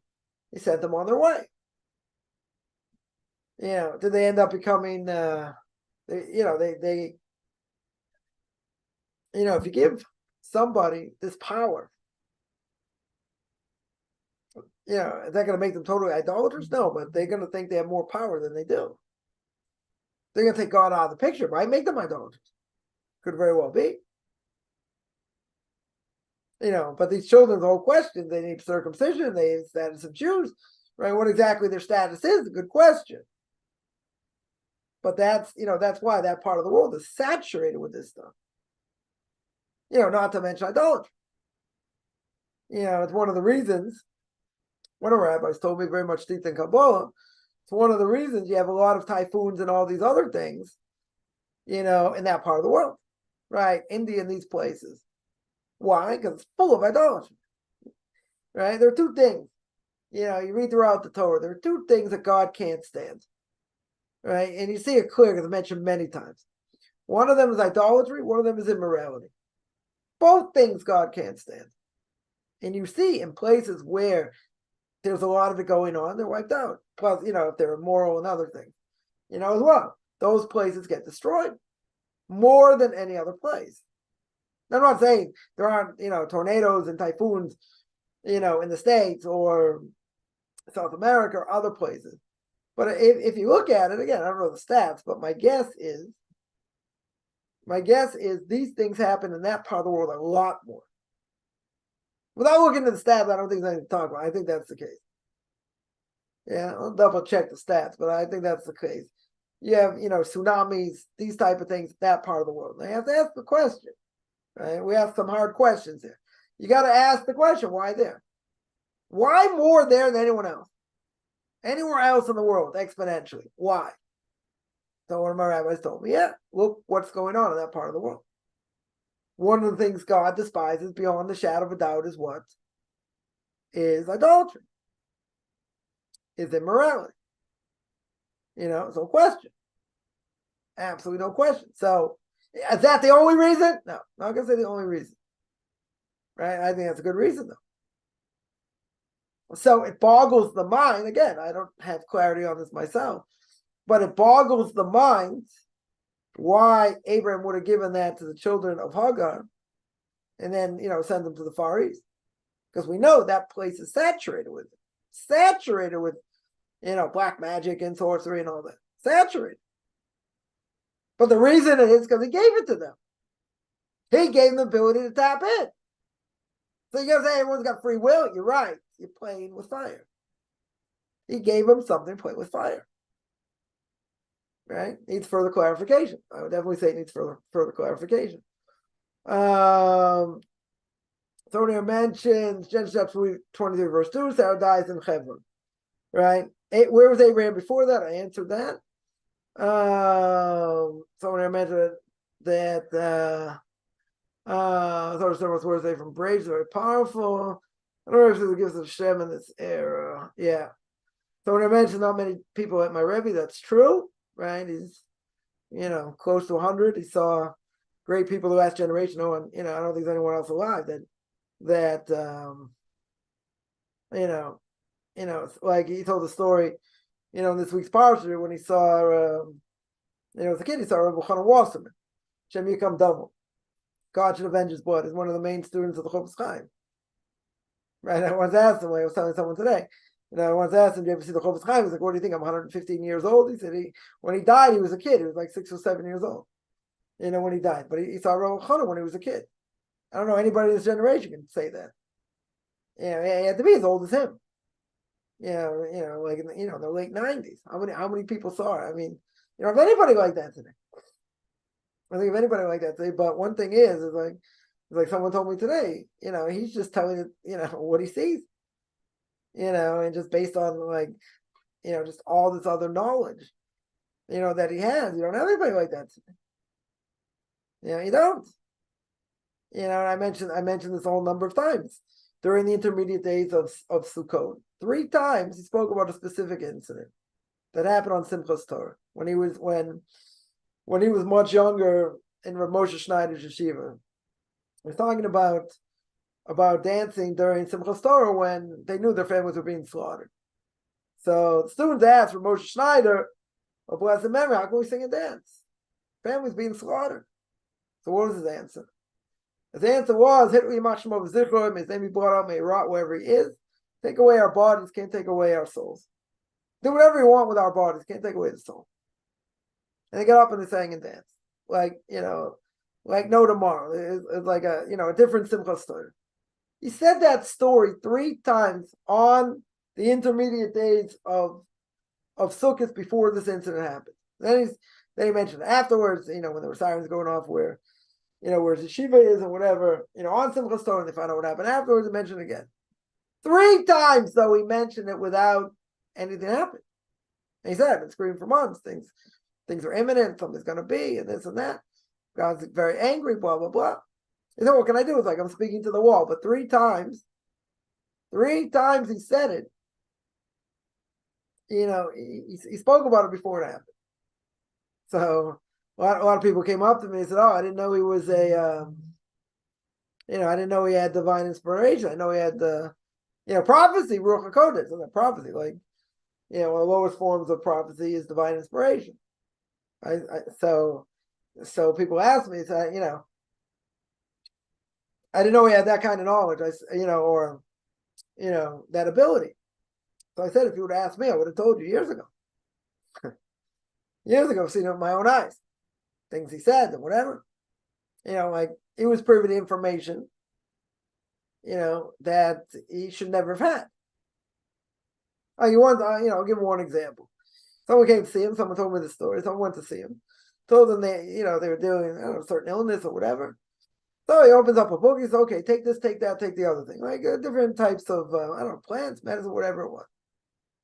So the person asked him, I said, can I see that book? And he's like, no, it's my book. And he shut it and put it away. What he's like dispensing remedies? He doesn't have a response on someone who has, I think someone has cancer, different things, try and clean out the body. whatever. But, someone told me that story. And wouldn't let him see the books. I don't know if he wrote it himself, what book it was. But certain things he said, certain things I heard him say personally. I said, listen, you must have, some secular library I've never seen. I've never found it in the bathroom or anywhere else, or something else going on. He just got a big smile. I'm like, what? Where in the world do you know this information from? Where in the world do you get this information from? That's called divine inspiration. That's called Ruach HaKodesh. Very few people have it. I've seen it. Can't explain it. Seen it. Chazon Ish, one of the great rabbis of the last generation, also had it. Someone comes to him, supposed to have brain surgery. The surgeon, doesn't know what to do because if he hits this way, he's going to make him a cripple. He hits him this way, he's going to make him a cripple. He has no idea what to do to get this tumor out. So, he shows the Chazon Ish where everything is, what's going on. So Chazon Ish took out a piece of paper, drew a picture of the brain. He said, okay, tell the doctor to go in like this, go out like this, and, tell him what to do. Now you can say, what is he, a witch doctor? Where does he get this information from? He's not a scientist. He's not a doctor. You think he ever read any doctor books? I don't think so. He just, I already said, every week we would go in and, ask him different things and different questions, and the Chazon Ish would answer him like he was just learning it just the other day. Like that level of clarity, that level of knowledge. So the Chazon Ish sends this picture back with this guy, back to the doctor. Doctor says, I got to meet this person. This person's an unbelievable medical genius. That's the only way I can do it. You save the person's life. Save the person's life. So at this point, he went back to Chazon Ish. When he met him, he didn't do anything without asking him. Right? He had unbelievable respect for him because, of what he told him. Now, Chazon Ish only learned Torah. Learned Talmud all day long. He was never strong physically. Used all his energy learning, all his brain power to learn this, that. Where do you get that knowledge from? So you're going to say, he had a lot of books in his bathroom. No. He didn't have anything. You're going to say he's a witch doctor. He got the knowledge through Torah. That's where he got it from. He didn't get it anywhere else. Where does someone get that kind of knowledge? God gives them knowledge. God gives people knowledge that they need. The bigger the person, they give them greater knowledge. Or if he happens to be an expert in medical ethics, all kinds of things, end of life issues, different things. I wanted to ask him a question about something. He lost me in 30 seconds. 30 seconds. So tell me this, tell me that. But lost me. He said, I don't understand. I'm speaking your language, English. Like, what don't you understand? Yeah, I spoke a mile a minute and everything else. Uncanny knowledge how the body works, how the brain works, where do you get the knowledge from? I'll give one other example, just bragging right there about him and how great he is. That I went once with him to go to a chalitza. What's a chalitza? Someone marries, they don't have children, the brother and the husband dies. Husband dies, they have no children. Right? It's very rare, but it can happen. Right? The husband dies, there are no children. So really you have to do yibum. What's yibum? You get a brother of that person, and he marries the wife, and they have a son, right? And they name the child after the dead husband. Right? We don't do it today. Main reason is because people don't do it for the sake of heaven. Whatever, so they have the ceremony called chalitza, where, they do it in front of a lot of people. You have the wife that comes there, and usually she's much older, whatever. She has to wear a certain shoe, and she has to spit, whatever, the whole thing, the whole ceremony. Anyway, I'm taking him there. I'm taking him to the rabbinical court for this. So I asked, so he tells me just, tongue in cheek, he said, you have to have 5 rabbis there. Right? So he says, I'm going to be the one to lead it. He said, no one else wants to lead it. I'm going to lead it. So, I wasn't afraid to ask him anything. I said, okay, I'm just curious. How many chalitzas have you been to? How many of these things have you been to that you've seen that quote unquote, you know what you're doing? I mean, I wasn't questioning. I just want to know, who taught him? Where did he get this experience from?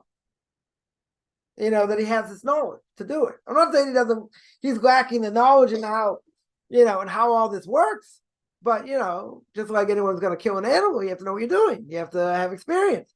You have to learn under someone. You have to see how it's done. So I said, well, where'd you learn it from? So his answer was, like from heaven. So I answered him. I'm like, what? Like, what does that mean? What does that mean? Like, he just smiled, and that was it. That was the end of the discussion. Yeah. He said, no one else wants to lead it. I'm going to lead it. Yeah, based on the knowledge that I have that God gave me. That's what he's basically saying. So I thought, he got there, he had this whole thing, whatever. Went through it, led it, and and that was it. But he didn't tell me, if he would have told me, listen, I've done 5 of these, I've gone to a whole bunch of these, I know what I'm doing, I learned from other people. Okay, he didn't say that. Could have said, I learned from this one, I learned from that one. Yeah, he didn't say that. He didn't say that. He just pointed to heaven. That was his answer. Either it was just an answer to shut me up or whatever. That was his answer. So where did he get the knowledge from? So yeah, he learned it. Okay. He learned it inside and out. Very good. You still have to see it in action. I'll let you know exactly how. Okay, how's he going to know how exactly he's going to go if he didn't say? You probably saw it in action a number of times. He didn't tell me. I'm just telling you what he told me. You don't mess with people like this. These people, different world. Different world. The fact I had a connection to such a person is a miracle. It's an absolute miracle from where I came from. Yeah. 1 second. Someone asked, chapter 22, verse 1, Abraham told to go to the land of Moriah. Right? So Abraham Isaac says, yeah. Just for the history, yeah, you're right. But where did it say at the end of chapter 22? Where was he? He was in Beersheba. So someone came back, seeing what happened in Beersheba, went to Hebron, right, where she was, right, and told them what happened. The only problem was he didn't tell her. He didn't tell her that he lived. That was the problem. That was the problem. As I mentioned before, one of the commentaries said, seemingly it's like she committed suicide. She heard it and she died.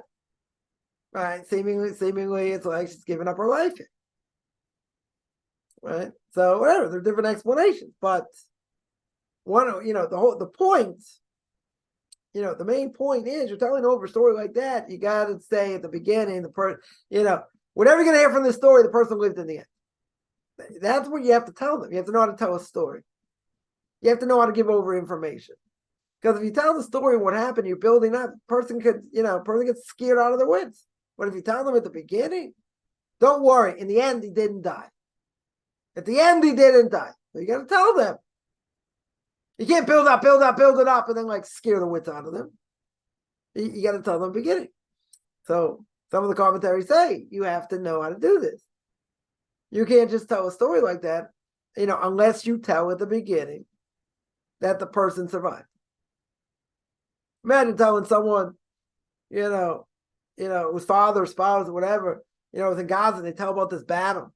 Tell about this huge battle, and yeah, people were down, tanks on fire, and they faint. Right? They totally faint because they say the end is near. The person probably died. God forbid.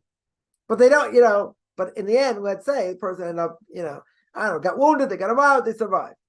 But they didn't tell them that. They're building up the story. Yeah, it was a great battle. They're doing this and fighting against this, and the odds were down. A lot of men got hurt and blah, blah, blah. He's about to get shot and the person faints. Person faints on the spot. Can't handle it. So you're telling the story like that, say, don't worry, he lived. Right? The person lived and he didn't die. Because if you tell the story like that, person can have a heart attack. And that's the whole question over here. She heard it, she didn't have proper emunah, let's say some level. She took the information to heart and killed her. How did it kill her? Let's say it would have been killed sanctifying God's name. She would have been proud. She would have been proud. That's what God wanted. Didn't make sense, but okay, let's say that's what God wanted. How could she have thought otherwise? Mind-boggling. Right? Mind-boggling question. So Rebbe tells a story about the Chofetz Chaim. Chofetz Chaim had a son-in-law died at the age of early 50s. And he didn't know if he should eulogize him or not. Why?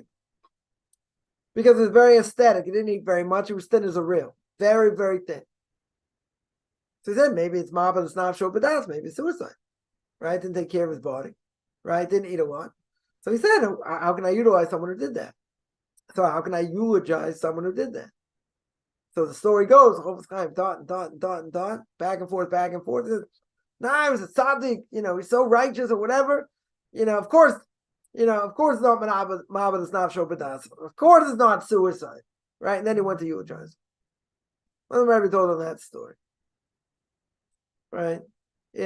What, are you going to tell me she committed suicide? Shouldn't have proper faith? Okay, needs an explanation, right? Definitely needs an explanation. Very good, right? But to say that didn't happen, that it's a lack of emunah or whatever, right? So the commentaries say you got to know how to tell a story, and if you don't know how to tell, in the main part of telling the story, something like this that could be so tragic, is you got to tell them the person lived before you finish the story.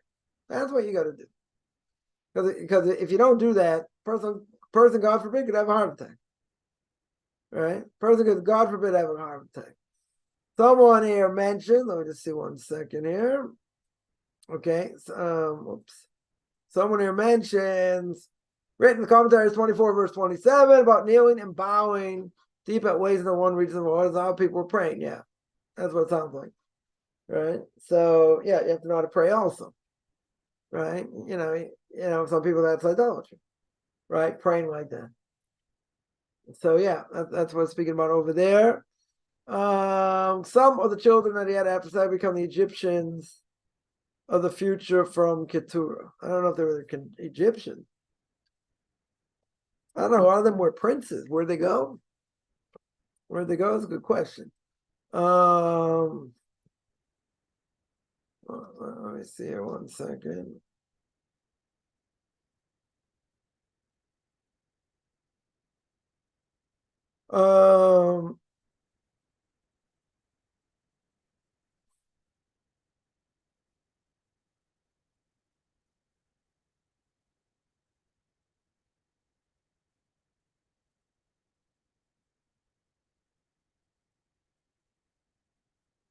Yeah, it seems that I originally thought also it would seem that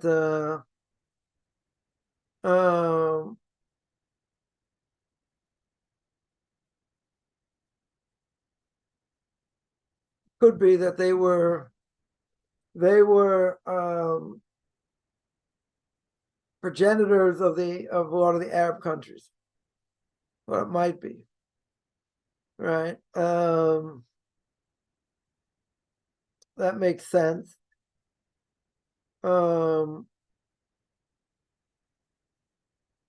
Also, the Medrash that says that Abraham checked on Yishmael, right? See what he was doing, later in life. It says that Pirke Rebbe Lezer mentions that Shmuel dwelt in the wilderness of Paran, right? Took a wife and daughters of Moab, etc. And it says that he went to see him. Abraham went to see him. 3 years he went to see him, and promised Sarah would never get off his camel. He just wanted to see where he was, etc. Different things that went on over there. Question is,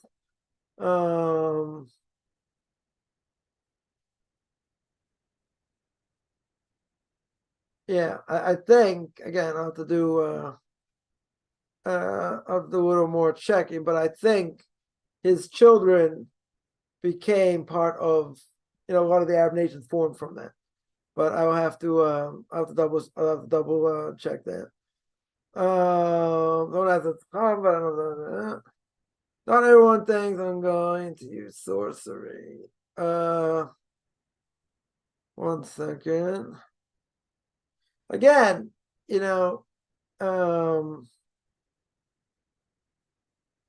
ask, can sorcery be a strong delusion of God? Again, it thinks you have your own power. That's why non-Jews can't do it either. That mentions, we're talking about sorcery, it means you think it's like an independent power, right? Think that, you don't need God or whatever. So yeah, that's why it'd be forbidden for non-Jews.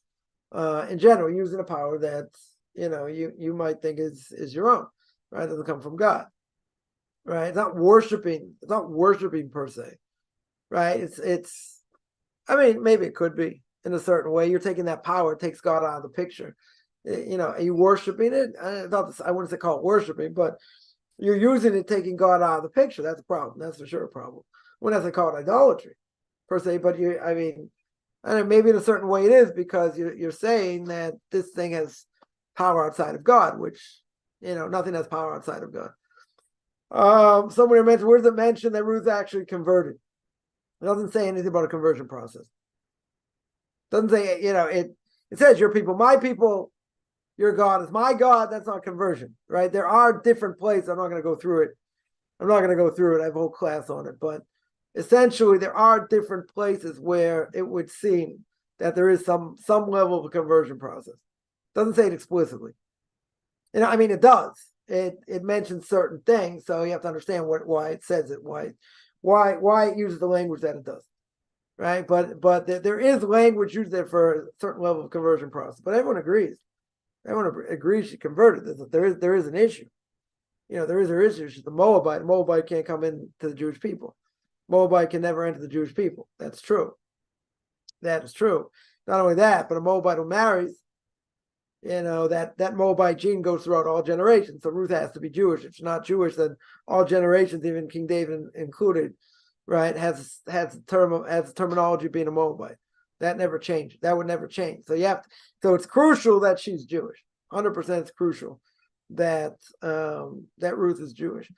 It's not quite marrying the tribe, the problem, right? That's a problem, because we hold that a Moabite marries in. Doesn't matter if the woman is Jewish, that child's a Moabite. That child goes after the father, not after the mother. It's one of the mother makes the child Jewish, okay, but the father makes him from the tribe, right, where he comes from. It comes from so being part of Moab throughout all generations, even if that child is Jewish, has the status of Moabite, doesn't help unless you say that Ruth is actually Jewish, and that takes care of the problem. Ruth says, your people, my God, yeah. There's more, you're right. I mentioned that. Ruth says, your God is my God, your people are my people, but there are a lot of underlying things going on, because if that's the case, what's the obvious question? Naomi still tries to push her off before she gets in the land of Israel. So if she says, my people are your people, your people are my people, said it backwards, your people are my people, and all that, so why should try to push her off? At that point, she's already she should be accepted as a Jew. She's taking on the yoke of heaven. So yeah, there's a lot of things in the background, in oral law going on at that point. Some of that I don't remember exactly about Ruth, but I think Ruth was Jewish. Okay, I mentioned that. Ruth is a Moabite, right? 100%. Right, beginning of Ruth, she says a Moabite, right? Again, what's the point? A Moabite, if they marry, even that child stays a Moabite, because the father's a Moabite. It's like a recessive gene, right? It never disappears. You have to say that Ruth is Jewish. If Ruth isn't Jewish, and all generations, King David himself is not Jewish. That's the point.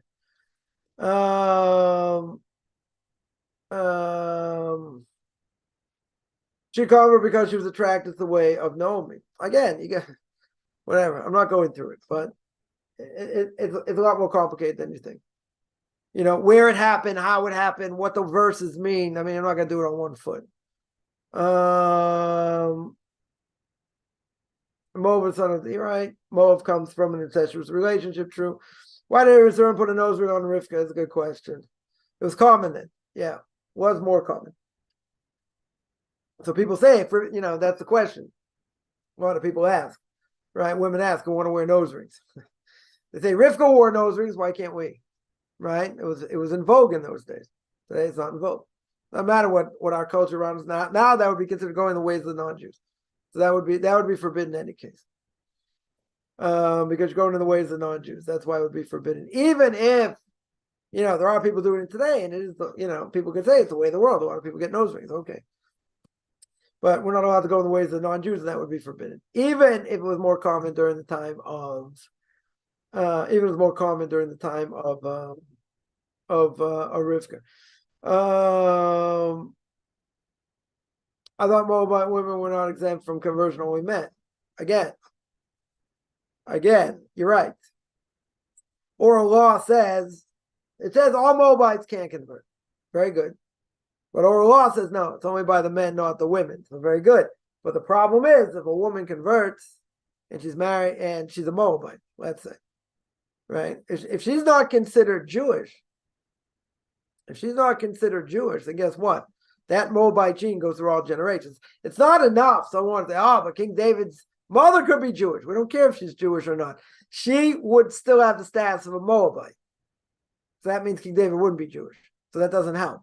The only way it helps if she's 100% Jewish, has no status of Moabite at all. That's the only way it helps. Otherwise, yeah, King David's not Jewish. Yeah, any other questions? So then because of Loach, no. Did you hear what I said? I said that she has to be Jewish. If she's not Jewish, if she's not considered a Jew, then all generations that come out of her are not Jewish, even if the woman, even she gives birth to girls. And King David's mother is Jewish. That doesn't help. Because if the status of Moabite does not go away, then he's not Jewish. Right? But she comes from Moab. That's what it says at the beginning. She's a Moabite. That's the whole question. She's a Moabite. How can she convert? She can't convert. You're going to say, oh, but it's only the men, not the women. Very good.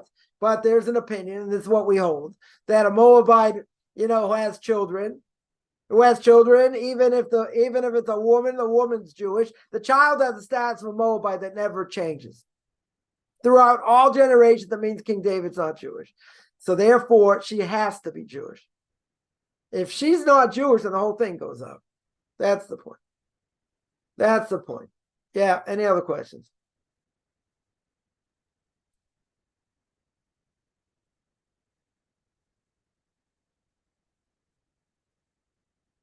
All right, I'm going to stop here. I do this every Saturday, 2 o'clock Eastern Time, 9 o'clock Israel time. Anyone has any questions, find me on Facebook at Michael Chaim Kaufman, Beyond Orthodox Conversion Judaism, Beyond Orthodox Conversion Judaism on YouTube. There I got videos on Torah Portion of the Week, Ethics for Our Fathers, Book of Leviticus, controversial issues, Q&As. Want to send me an email, rabbichaimkaufman@gmail.com, RBBICHAIMCOFFMAN @gmail.com, whichever good. Middle of the day, end of the day, depending where you are.